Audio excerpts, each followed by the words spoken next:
안녕하세요, 모가살림입니다. 오늘은 비건 감자 뇨끼와 뇨끼에 곁들여 먹을 크림 소스를 만들어 볼게요. 먼저 감자를 쪄줄 건데요. 감자에 수분이 적어야 밀가루가 덜 들어가는 맛있는 뇨끼를 만들 수가 있어서 삶지 않고 쪘습니다. 오븐에 구우셔도 좋아요.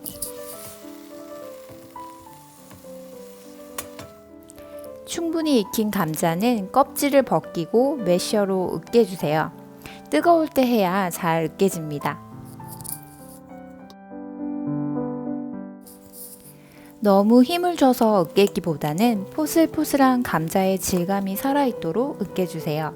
체에 내리면 더 부드러운 질감의 뇨끼를 만들 수 있습니다. 소금 1티스푼 정도 넣은 다음 밀가루를 1컵 정도 넣고 반죽해주세요. 비건 뇨끼라서 계란은 넣지 않았습니다. 만약 계란을 넣으신다면 밀가루 양을 좀 더 늘려주세요. 반죽을 할 때 손으로 너무 많이 치대면 글루텐이 생겨서 뇨끼가 질겨질 수 있기 때문에 감자를 한 덩어리로 뭉친다는 생각으로 반죽하는 게 중요합니다. 뭉쳐진 반죽을 만들기 쉽게 작은 크기로 나눕니다. 도마에 밀가루를 뿌리고 반죽을 길게 늘려준 다음 적당한 한입 크기로 잘라주세요.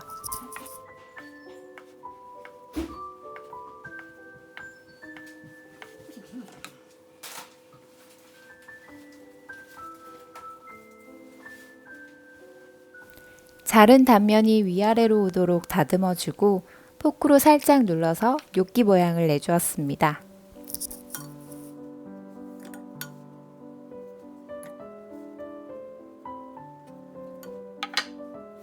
이렇게 만든 뇨끼 반죽의 반 정도는 통에 가지런히 담아서 냉동 보관하려고 합니다. 다음에 간편하게 뇨끼 요리를 해 먹을 수 있겠죠?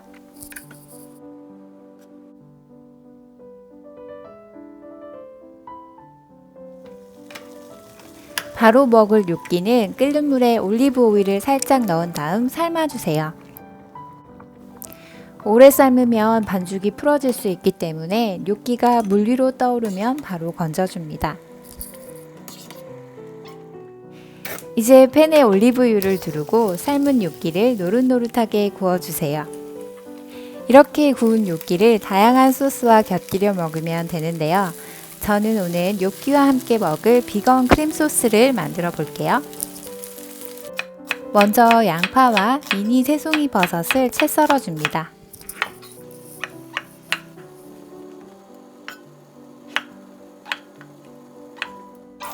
팬에 올리브유를 두르고 다진 마늘 2큰술을 볶아주세요.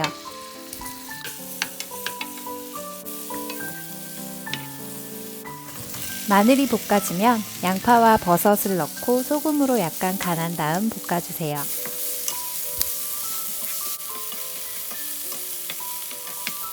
양파가 충분히 익었으면 무가당 두유 1컵을 넣고 끓여주세요. 그리고 여기에 캐슈크림 반컵을 넣고 다시 끓여줍니다. 캐슈크림 만드는 법은 지난번에 올린 비트스프 영상을 참고해주세요. 캐슈크림에 간이 되어 있기 때문에 소금은 간을 보고 추가해 주시고요. 마지막으로 후추 약간 뿌려주면 맛있는 비건 크림 소스가 완성됩니다. 이렇게 만든 크림 소스에 아까 만든 뇨끼를 얹어서 먹었는데요. 우유나 치즈가 전혀 들어가지 않았는데도 정말 고소하고 맛있었어요. 여러분도 한번 만들어 보세요. 오늘도 시청해 주셔서 감사합니다.